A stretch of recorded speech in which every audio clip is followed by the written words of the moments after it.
자, 여러분, 이번 데이터 분석 시간에 오신 것을 진심으로 환영합니다. 요즘 비행기표 검색하다가 깜짝 놀라서 창 닫아보신 적 분명히 한 번쯤은 있으실 겁니다. 도대체 우리가 꿈꾸던 휴가 비용이 언제부터 이렇게 감당 안 되게 비싸진 걸까요? 오늘은 2026년 글로벌 항공권 가격 동향과 이를 돌파할 예약 전략에 대해 철저하게 데이터를 기반으로 그 진짜 이유를 낱낱이 파헤쳐보겠습니다. 우리가 보통 흔하게 하는 오해가 있어요. 아, 물가가 올라서 비행기표가 다 비싸졌구나 라고 생각하시잖아요. 그런데 데이터가 가리키는 진실은 완전히 다릅니다. 정말 충격적인 건 바로 이겁니다. 여행지 자체가 하루아침에 고급화되거나 비싸진 게 아니에요. 단지 우리 모두가 똑같은 타이밍에 검색하고 똑같은 타이밍에 예약 버튼을 누르고 있을 뿐이라는 거죠. 여러분이 침대에 누워서 스마트폰으로 특정 휴양지를 검색하는 바로 그 찰나의 순간에 전 세계 수많은 사람들도 똑같이 검색 버튼을 누르고 있다는 뜻입니다. 자, 그럼 첫 번째 파트, 2066년 여행 물가 쇼크부터 짚고 넘어가 보죠. 여러분이 느끼셨던 그 체감 물가, 그거 절대 기분 탓이 아닙니다. 데이터로 바로 증명해 드릴게요. 네, 바로 20.7%입니다. 미국 여행협회 데이터를 보면요. 2020년 5월 기준으로 항공운임이 작년 대비 무려 20.7%나 껑충 뛰었습니다. 이게 무슨 말이냐면 작년에 100만 원이면 갈 수 있었던 곳을 이제는 120만 원 넘게 줘야 갈 수 있다는 얘기예요. 불과 1년 만에요.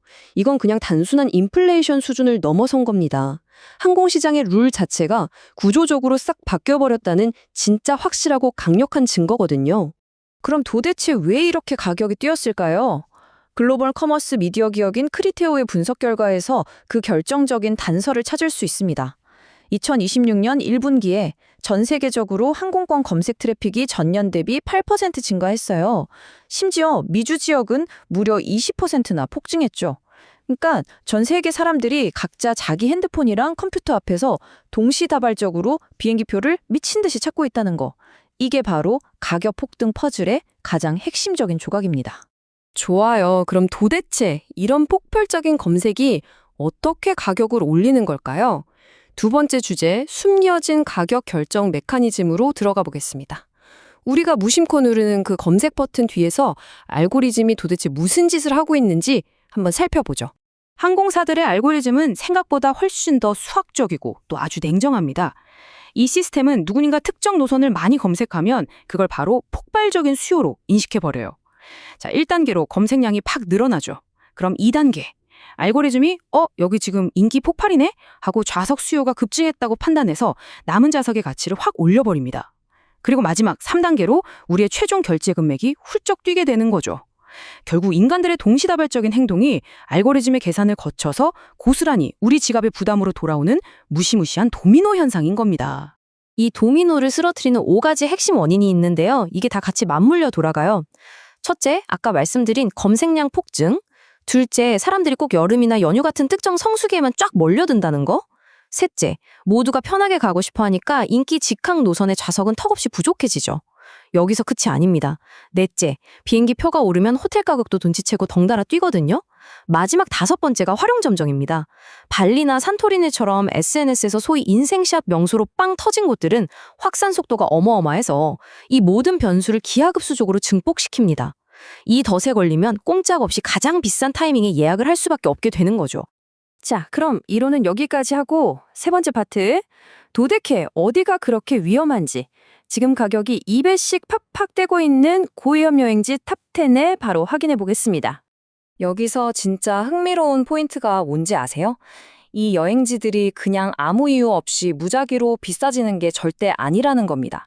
철저하게 우리들의 여행 패턴, 즉 특정 유형에 따라서 아주 정확하게 알고리즘의 함정에 빠지고 있어요. 예를 들어 가성비 좋고 비행시간 짧은 걸 원한다? 그럼 도쿄, 방콕, 다낭으로 싹 몰립니다. 시각적으로 완벽한 감성 여행을 원한다?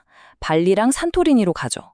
로맨틱한 장거리나 화려한 도시를 원한다면 파리, 로마, 스위스, 그리고 뉴욕이나 LA로 엄청난 수요가 집중됩니다.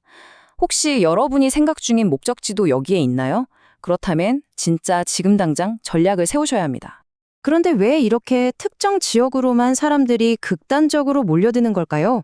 스카이스캐너의 2020년 데이터가 그 궁금증을 풀어줍니다. 바로 사람들의 여행 트렌드가 매우 개인화되고 철저하게 경험 중심으로 크게 바뀌었기 때문이에요. 예전처럼 그냥 유명한 곳에 갔다 왔다가 아니라 남들과는 좀 다르면서도 이미 검증된 아주 특별한 경험을 원한다는 거죠. 근데 참 역설적이게도 이런 강렬한 개인적인 욕구들이 모이고 모여서 전 세계적으로 몇몇 특정 핫스팟에 엄청난 트래픽 병목 현상을 만들어내고 있는 겁니다. 구글의 2020년 여행 트렌드 데이터도 완전히 똑같은 이야기를 하고 있어요. 검색과 항공편 데이터를 싹 모아서 보니까 유독 여름 여행 계획에 대한 관심이 진짜 폭발적으로 늘어난 걸 볼 수 있습니다. 그러니까 사람들이 1년 내내 골고루 여행을 가는 게 아니라 여름이라는 이 한정된 성수기에 극한으로 집중되어 있다는 뜻이에요. 모두가 똑같은 시기를 노리는 이 집단 행동이 가격 폭등이라는 불에 기름을 아주 들이붓고 있는 셈입니다. 자, 여기까지 들으시니까 조금 막막하시죠? 내 여행은 끝난 건가 싶으실 텐데 절대 좌절하실 필요 없습니다.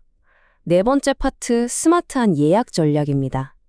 이제 이 치밀한 알고리즘의 시스템을 완벽하게 우회하고 이기는 방법을 알려드릴게요. 자, 무조건 머릿속에 꼭 기억하셔야 할 마법의 숫자, 바로 49일입니다. 이게 구글 플라이트 데이터가 제시하는 가장 핵심적인 방어선이거든요. 국제선 항공권은 평균적으로 출발일 기준 최소 49일 이전에 예약할 때 가장 저렴합니다. 여행 날짜 다가와서 급하게 검색하면 그야말로 알고리즘이 부르는 게 값이 되어버리지만 이 49일 전이라는 기준만 지켜도 억울하게 비용을 낭비하는 일은 크게 줄일 수 있습니다. 물론 목적지가 어디냐에 따라서 이 전략도 조금 더 정교해져야 합니다. 일본이나 동남아 같은 단거리 노선 가실 때는요, 늦어도 출발하기 6주에서 8주 전에는 가격 확인을 딱 끝내셔야 해요. 반면에 미국이나 유럽 같은 장거리 노선? 이건 스케일이 좀 다릅니다. 훨씬 더 긴 시간이 필요해요. 최소 3개월에서 4개월 전부터는 미리미리 가격 추적을 시작하셔야 사람들이 미친 듯이 검색하는 그 폭주 구간을 싹 피할 수 있거든요. 그런데 잠깐, 만약에 여러분이 벼르고 별은 신혼여행이나 특별한 기념일이라서 몰디브나 그리스 산토리니 같은 최고급 감성여행지를 계획 중이시라면요, 전략은 단 하나뿐입니다. 성수기를 완전히 피하세요. 진짜로요. 이런 곳들은 계절에 따른 수요 쏠림이 너무 극단적이라서 성수기에는 그 어떤 꼼수나 팁도 절대 통하지 않습니다. 그 외에 일반적인 여행지라면 앞서 말씀드린 대로 남들이 목적지 이름을 검색창에 치기 전에 남들보다 일찍 가격 모니터링을 시작해서 예약을 낚아채는 게 유일한 승리의 비결입니다.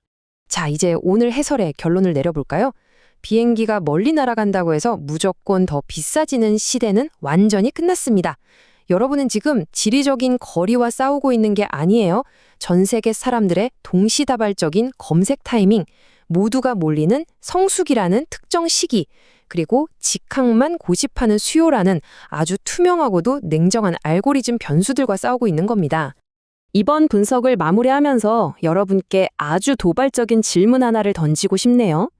여러분이 내년에 떠나고 싶어하는 그 꿈의 2026년 여행지, 혹시 지금 인스타그램이나 틱톡에서 엄청나게 핫하게 트렌딩되고 있는 곳은 아닌가요?